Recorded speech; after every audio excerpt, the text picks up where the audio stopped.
Welcome, everyone, to the 8th episode of the Asian Pacific American Medical Student Association podcast.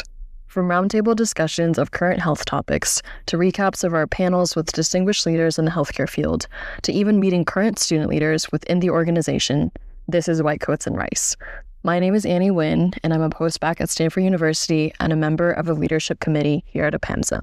I'll be your host for today. This is our Ask Me Anything series. Each month, we spotlight an extraordinary physician who shares their insights on medicine, life, and everything in between. This is your chance to ask questions, hear their stories, and learn from their incredible experiences. Whether you're curious about their journey, their day-to-day, or their views on the future of medicine, nothing is off the table. So let's dive in. Today's episode was moderated by Amber Chan, an M3 at the Hackensack Meridian School of Medicine and member of the 2024 Leadership Committee. All right. So just to give a brief intro before I hand it over, this is Dr. Marcus Iwane. He's born and raised on Oahu, and he's a board-certified internal medicine physician. He earned his medical degree and completed residency at the University of Hawaii, and he's currently the chief of Kaiser Permanente's West Oahu Medical Office, where he promotes Native Hawaiian health and healing. So he also currently serves as clinical faculty and has been listed on 40 Under 40's Exceptional Leaders, as well as Best Doctors in America. Recently, in 2023, he also completed the Climate and Health Equity Fellowship. So we're definitely be excited to hear about that. So I'll hand it over, Dr. Iwane, if you want to introduce yourself and tell us just a little bit to start off. Yeah, hi, good evening, everybody. Thank you for inviting me. So I'd like to keep this very casual. So if anybody has any questions, please feel free to ask me anything. So I'll tell you first a little bit about myself. I'm born and raised in Hawaii on the island of Oahu. I did all my training here in Hawaii. That includes medical school, my residency training. I'm an internist by trade. And after residency, I've been practicing with Hawaii Permanente Medical Group. Initially started off with a clinic in Nanakuli, which is a small little community on the west side of Oahu. We can maybe talk a little bit about that if you folks have questions about community health and what that means. And now we're practicing Kapolei, which is a little bigger clinic that I can share you a little bit about as well. But my passion is obviously Native Hawaiian health. So I don't know if any of you on the call have roots here in Hawaii or are part Native Hawaiian yourself or have family who are Hawaiian or come from any indigenous background. But that is something that drives me to continue to do what I do to serve our community and help to uplift our people. So we can talk about Native Hawaiian health or indigenous health as well. That is another topic that if anybody has questions regarding, I can definitely share some viewpoints on. I currently serve as president for Ahahui Ona Kauka, which is the Association of Native Hawaiian Physicians. I'll drop in the chat our website. You guys can go to kauka.org. We are a nonprofit. If you also want to learn a little bit more about Ahahui Ona Kauka and what we do, go ahead and check it out. There's a little video on the website homepage as well that kind of highlights a little bit about how we were formed, why we were formed. We were established in 1998. And it's a really cool and very important organization to be a part of, to really focus on improving the health status of Native Hawaiians. And we can definitely talk more about that as well. But that's a little bit intro to myself. Definitely, from what you've introduced, you've spent basically all of your medical training based in Hawaii still. Is there anything, I guess, growing up that kind of motivated you or inspired you to really be connected to your roots and really wanting to focus on giving back to the community instead of, coming to like the continental states or going elsewhere? Yeah, that's a great question. So I'll share a little bit about my upbringing first as a child. So I grew up, Oahu, I'm not sure if any of you have been here before, but Nanakuli is a little town on the west side of Oahu, and my grandparents used to live there. So growing up as a child, I'm spending a lot of my weekends there. Their home was right across the beach, so that was also another good reason to go every single weekend. But my grandfather was a farmer, and as a child, he would always get me involved with getting my hands dirty in the garden with him, taking care of the grounds and the garden areas. And what really intrigued me growing up was hearing him speak Hawaiian language to his plants. And I was kind of thinking, what is he doing? Why is my grandpa talking in Hawaiian language to plants?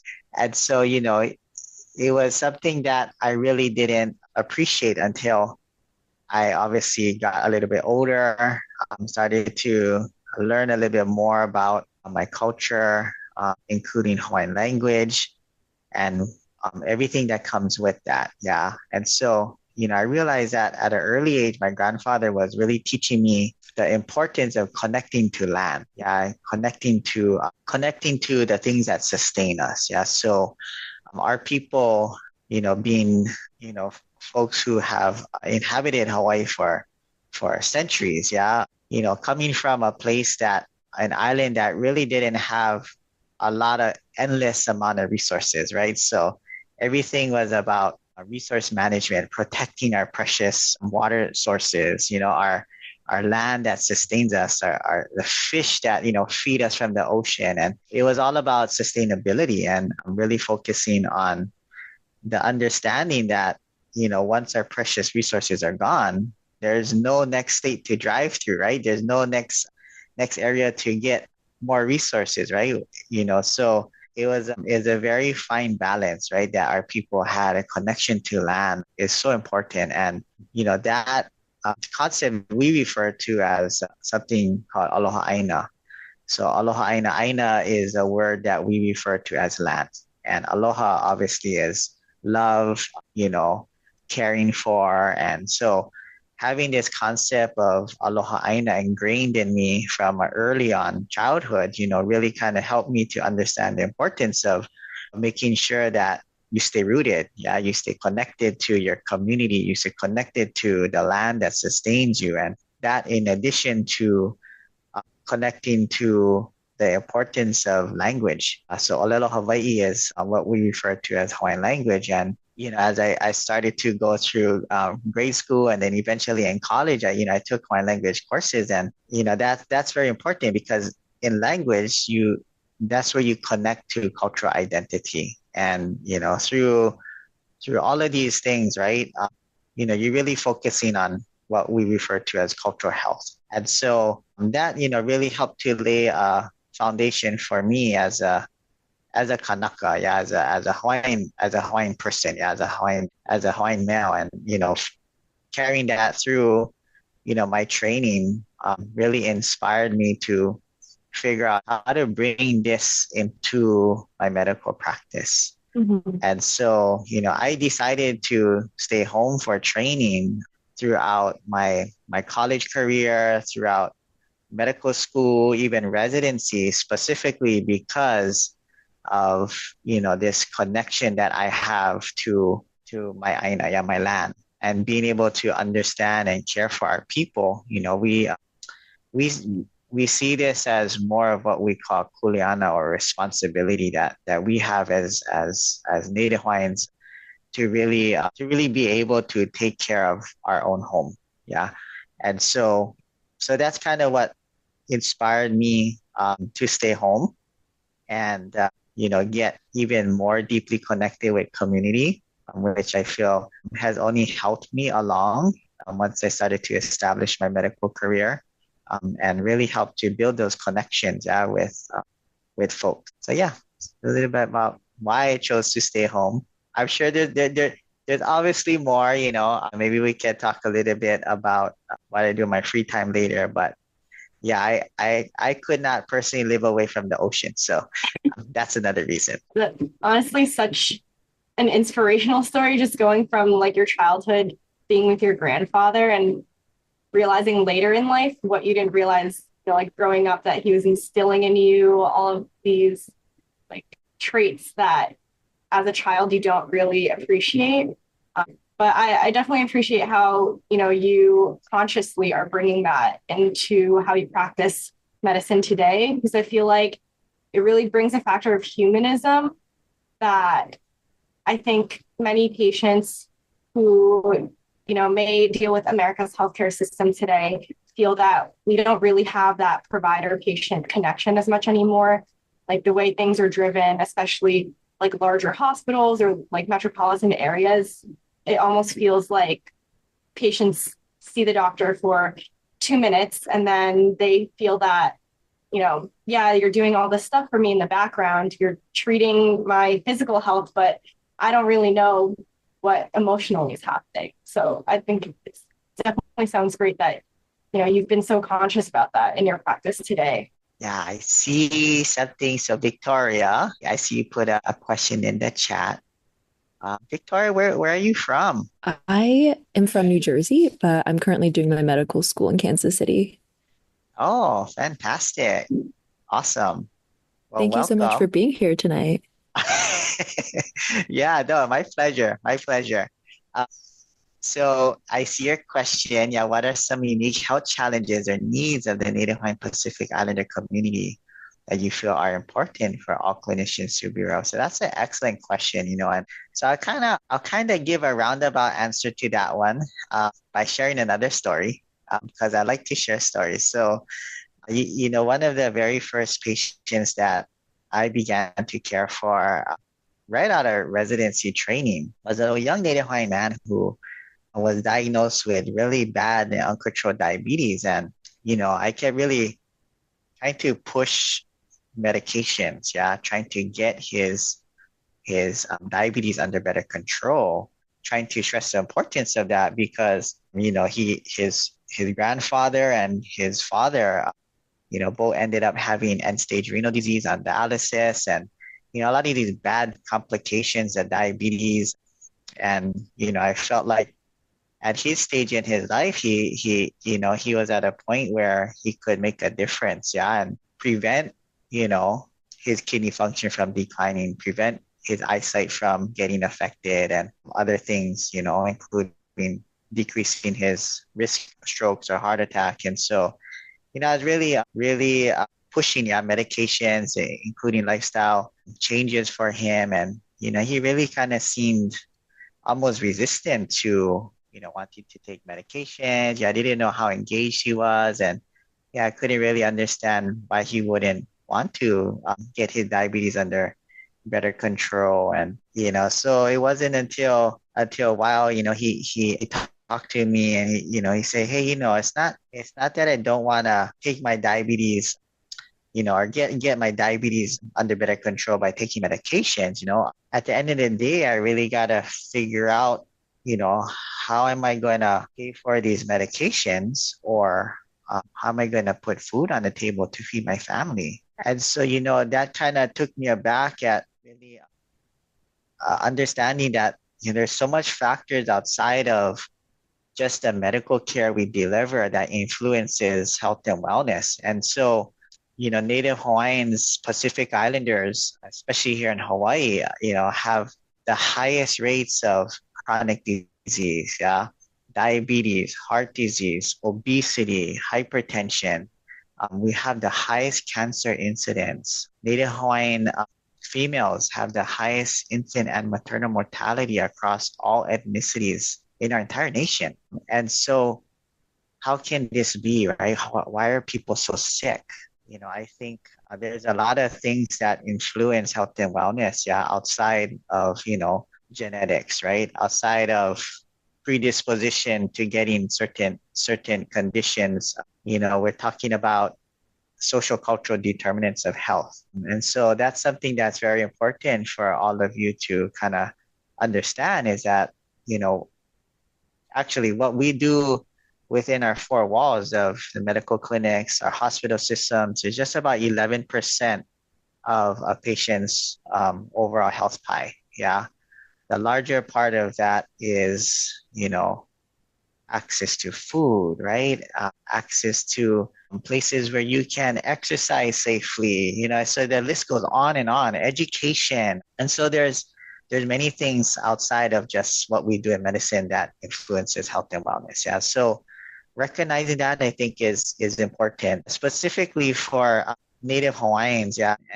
And this story is very similar for various indigenous peoples across our nation, and including the world is, we got to factor in our historical determinants. So what are historical determinants, right? These are things that we refer to as non-modifiable determinants to health. So the impact of colonization, marginalization of our people, taking us away from ancestral and sacred lands, yeah. And so through this, transformation, yeah, through generations, yeah, this generational trauma is what we refer to it, impacts health and wellness even hundreds of years down the road. And so I think a lot of that is also a big factor, right? That we have to learn about, especially for our specific unique populations that we care for. Here in Hawaii, it's obviously, our Native Hawaiians, yeah, and Pacific Islanders that we need to really kind of focus on so that we are approaching healthcare from an understanding and a place that, we're really a small part of the solution. So I think there's a lot of things that we can learn. I can tell you folks that Hawaii's population of Native Hawaiians is actually decreasing. More and more Native Hawaiians are now moving to various states around the continent because the cost of living is it's hard to make it here in Hawaii. So we actually now have more Hawaiians living outside of Hawaii than we do actually here. So I'm so happy that we're having a conversation this evening with you folks, because you folks are all going to be seeing Native Hawaiians one day, yeah, in your respective areas. And so the West Coast, Washington, Oregon, California, Las Vegas, right, even Arizona, there's the population of Native Hawaiians and Pacific Islanders continues to grow. And so in order for us to really make a difference, and in order for us to be able to establish relationships with the people that we serve, yeah, including Native Hawaiians and other indigenous populations, we got to understand them. Yeah, we got to understand where they came from, understand these historical contexts, all these factors outside of just their physical health, yeah, that influences their well-being. So that's just a brief answer, I think, to your question, Victoria. But yeah, it is important to understand those things. I think you definitely highlighted some pretty important points there, like historical significance and how that impacts health down the road too, and the generational trauma. So I guess that kind of made me wonder as well, like as a Native who's practicing and working with this population, do you feel that, the Native population, Indigenous peoples have, like, these communities have a mistrust of healthcare professionals and like the medical system because of how, they've been treated over the years, and just the effect of colonization and being marginalized in the past having a trickle-down effect now? Yeah, that is definitely alive, and something that is a real challenge.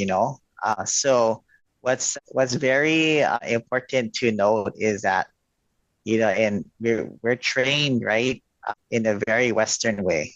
We're trained to practice medicine, by evidence, right, by the book, and so it's very much, oh, you have this, and you do this, and this. But a lot of indigenous cultures around the world, right, not just Native Hawaiians, have their own traditional healing methods, yeah, that they have and continue to practice for centuries, right? And so I think it's important to note that, or be aware that, there are folks who do practice traditional healing methods, yeah, and be open to hearing those. One of the things that I love to do, and when I go traveling and whatnot, is always go check out some bookstores or different local areas that may sell, books on local plants that maybe are used traditionally for healing, just to kind of read up because a lot of things are very similar across different cultures that you folks will start to realize.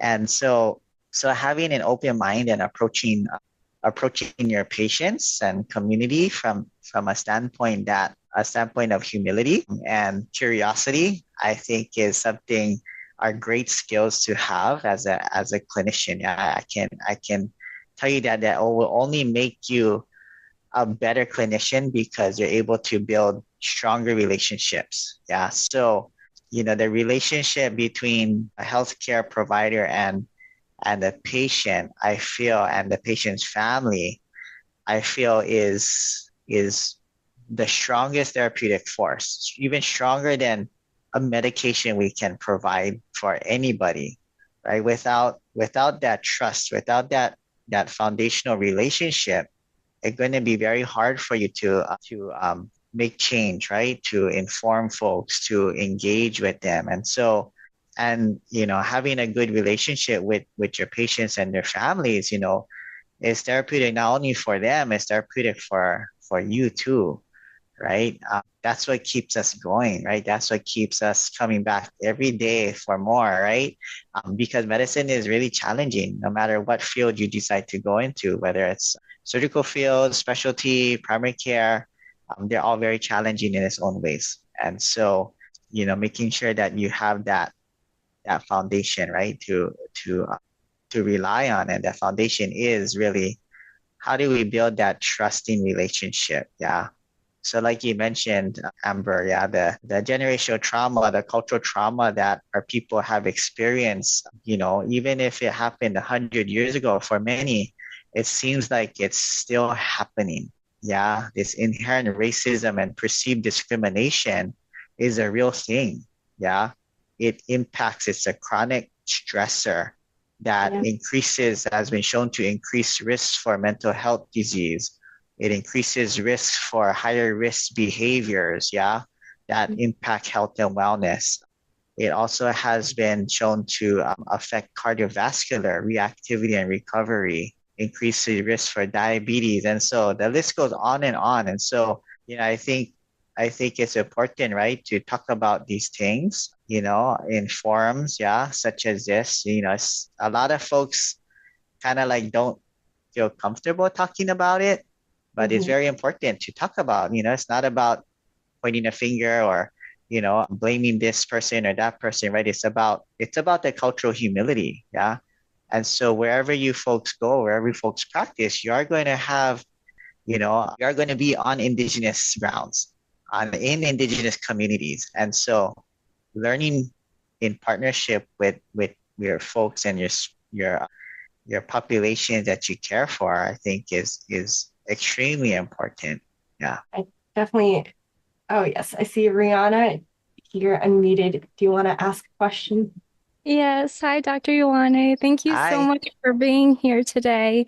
My family is from Waianae, so Oh, I have roots there, and I'll actually be out at the University of Hawaii soon for my OBGYN rotation with maternal fetal medicine. So I think, awesome. yeah, I'm so excited to like come, and I go to school in the Bronx, so I have some experience with like underserved communities, but I was wondering if you have any advice for just medical students in general when they are even just on a clinical rotation. We don't have very much time with our patients. So how do we incorporate cultural humility and build that relationship in a short period of time?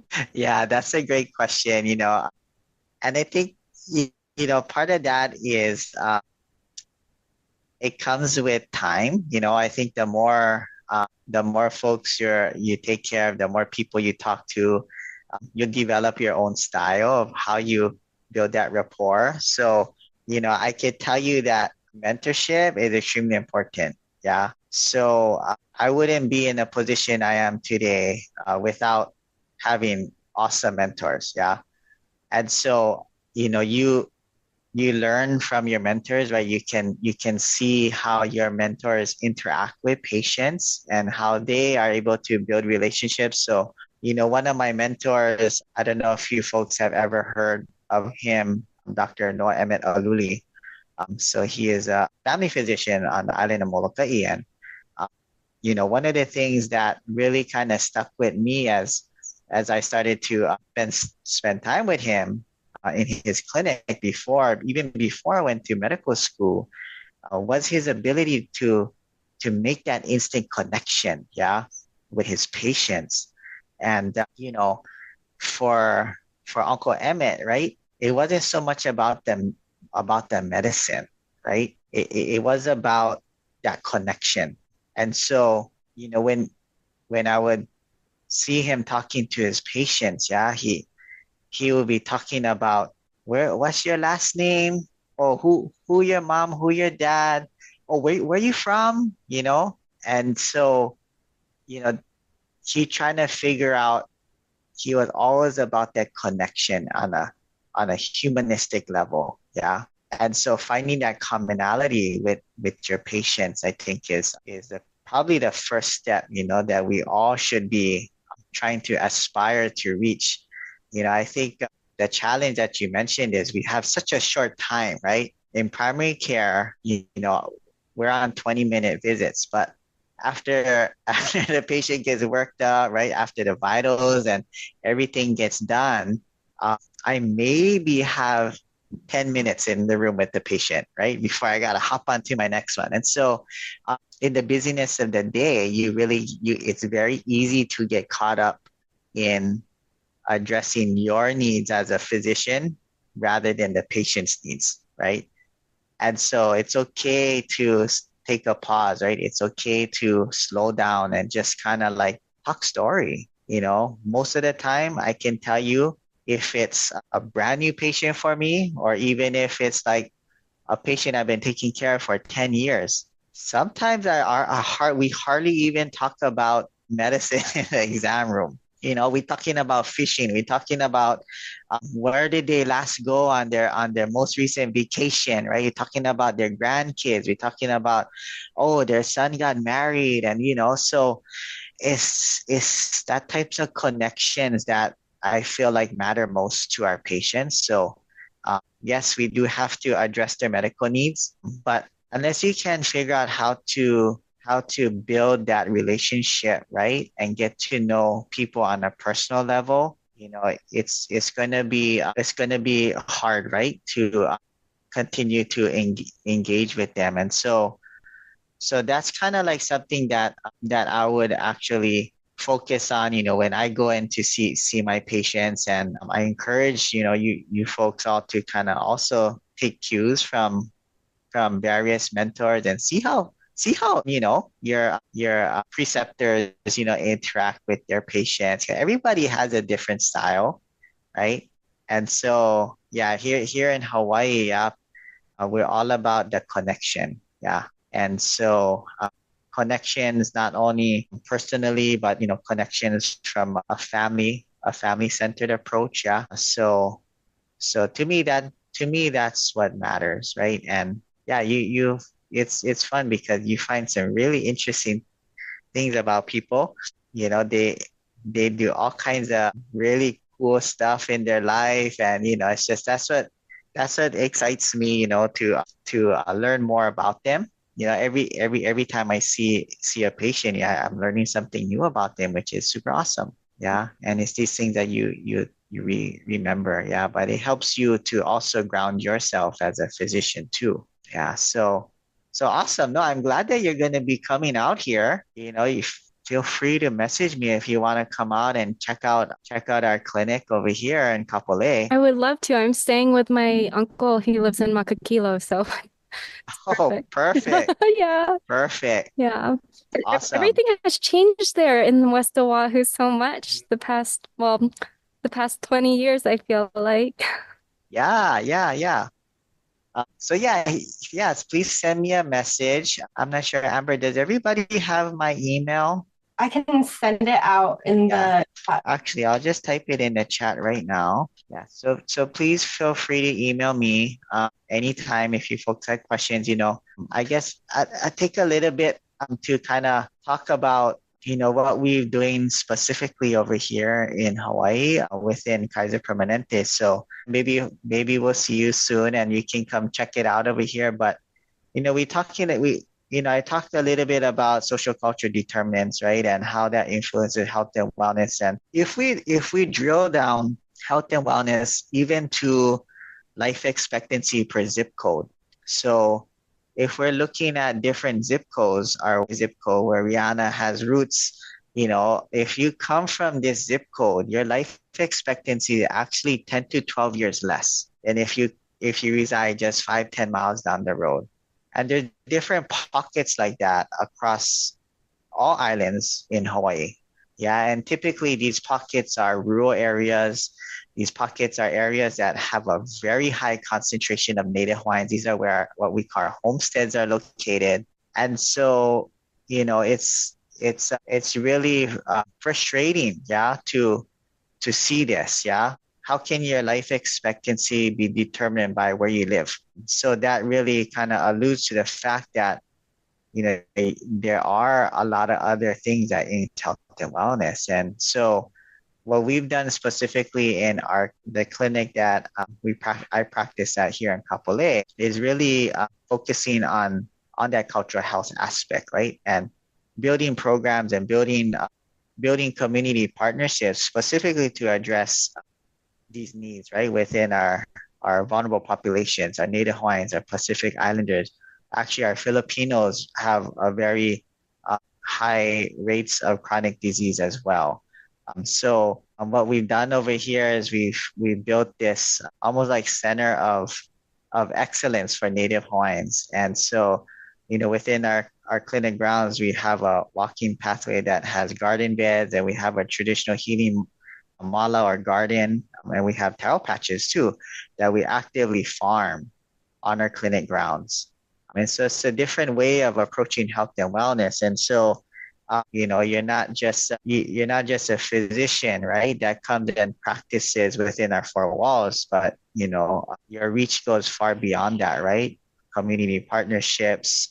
I talked about the importance of mentorship. So we have high school students that come out, our medical students come out and work the land with us, right? Going back to the importance of aloha aina, yeah, that I talked about early on, setting that foundation, right? That understanding that, our health is directly connected to the health of our land. And so being able to work the land, being able to harvest kalo, right, or taro, and incorporate that into our diet is important culturally, yeah. And so there's a lot of other things that we do to focus on that within this specific clinic that we have built here, yeah, a couple days. So the other thing that's important, right? Aloha aina is also it's also a concept of being good stewards, right? Environmental stewardship is a big thing, and so putting in energy efficient features over here, right, to reduce our carbon footprint and reduce our greenhouse gas emissions is also very important. So that's another big passion of mine too, as you kind of mentioned earlier about the climate change and how climate change impacts health and wellness of our communities. And so, we're constantly talking about these things, right, and trying to figure out how to be on the leading edge of being good stewards of what we do in medicine, right? Healthcare sector, contributes 8.5% of greenhouse gas emissions in this country. That's huge. That's huge. 8.5%. This is, that comes from the healthcare sector. Yeah. A sector that should be taking care of people and taking care of our land, right? How come we're destroying it by emitting 8.5% of greenhouse gas emissions? Well, you think about it, right? Everything we use, yeah, all of our single-use devices, processing of labs, processing of, all of these type of things, it takes energy, yeah. This waste has to be disposed of. And so, we're having conversations about how can we be better stewards of all of this? Yeah. So yeah, it's very interesting.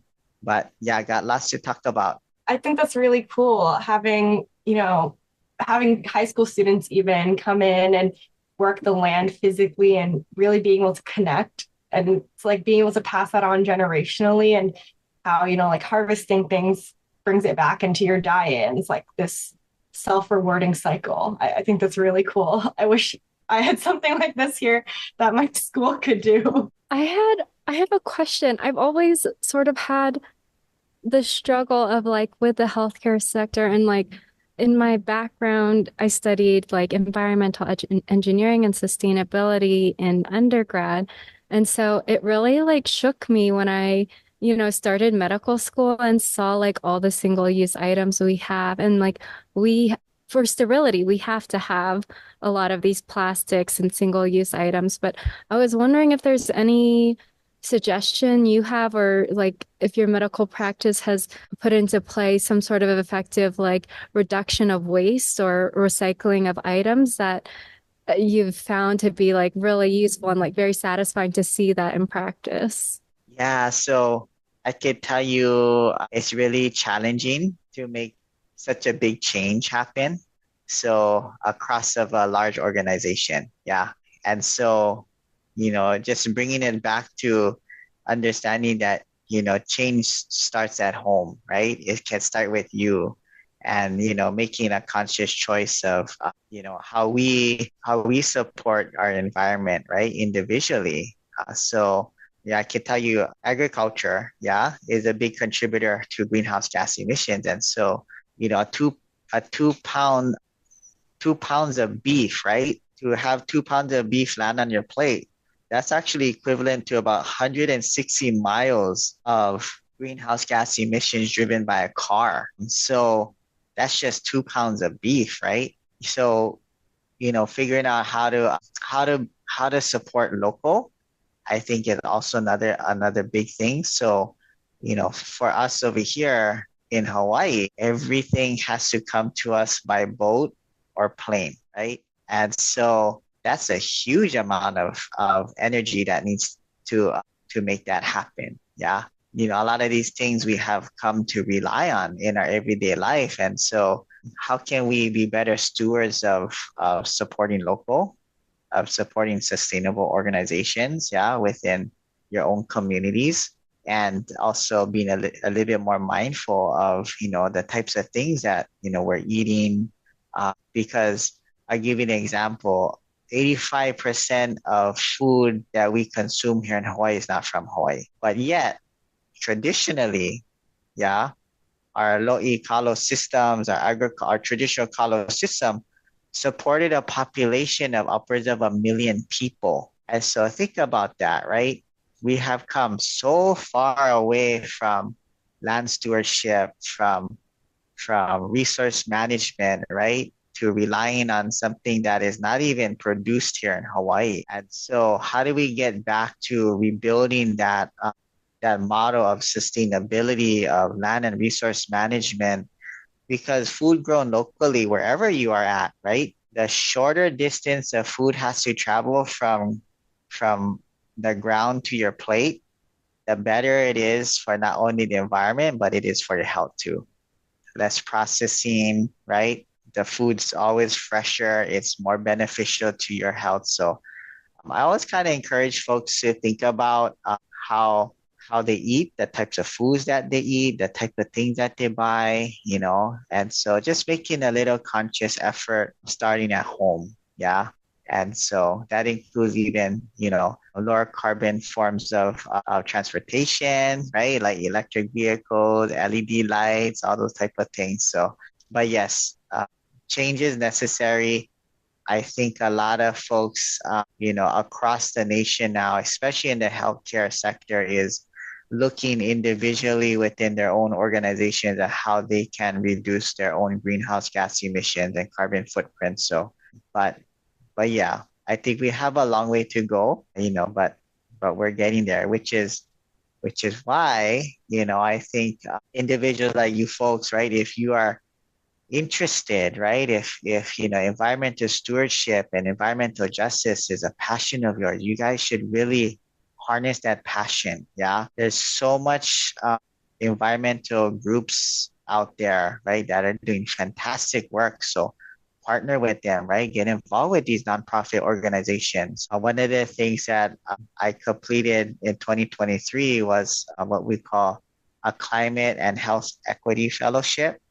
So it's a 10-month fellowship based out of DC to have physicians get trained in everything that we need to know about how climate impacts health. And so it's a really cool fellowship because I got to meet so many folks across the nation, all physicians, yeah, who are passionate about this work. So the reason why there's a big push to educate physicians about climate change is because there's this critical intersection between how climate impacts health. But more importantly, it's not universal across the board. Much like social and cultural determinants, the impact of climate on health is more severe for specific vulnerable populations. And these are indigenous communities, our brown and black communities, our red line communities, right? And these are the communities and folks that we're going to take care of. And so the other important thing is to note is that there's this thing called a trust veracity index. So it looks at all professions across of the entire nation. And guess who are amongst the most trusted professionals amongst everybody? Doctors. Yes, it is physicians and nurses. And so we have to use this, right? We have this very unique position, yeah, that you folks are going to be entering as a physician. Yeah, your voice matters. Okay, your voice matters in the exam room, your voice matters outside of the exam room.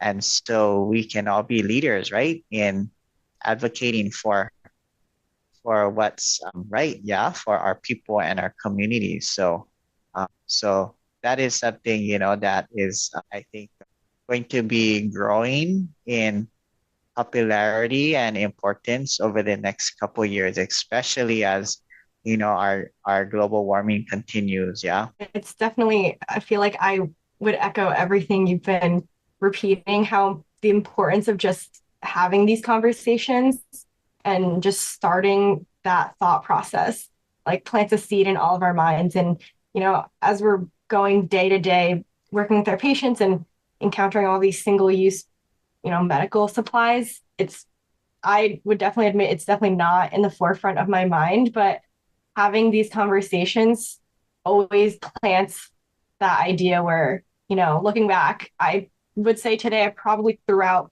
like 13 gowns because I had so many patients in contact rooms. And then people are, using the disposable stethoscopes and the amount of gloves and everything we've gone through. And it's so difficult to try to balance, how we can advocate as physicians and I guess lead by example and demonstrate it when at the same time feel like we're bound by the other medical side of things when it comes to these things.